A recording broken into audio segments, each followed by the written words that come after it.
Ano nga daw ba itong 20% bonus na ibibigay sa atin ni Meta? So itong 20% bonus guys, ay hindi po lahat ng content creator ay binigyan ni Meta ng ganito. Kundi yung mga monetized lang sa content monetization tools. Ay hindi pala ako sure pala.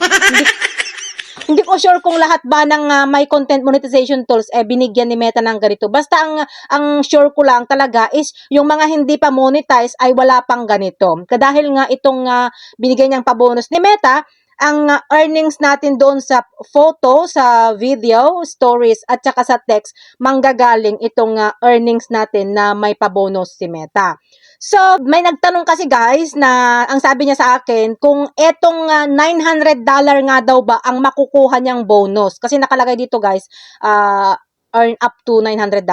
So, itong $900 po na nakasulat dyan guys, ay sinasabi lang po niya na pwede kang magkaroon ng up to $900 na bonus. So, ibig sabihin, makukuha mo lahat yung $900 na yan kapag ang earnings mo ngayong December ay umabot ng $4,500.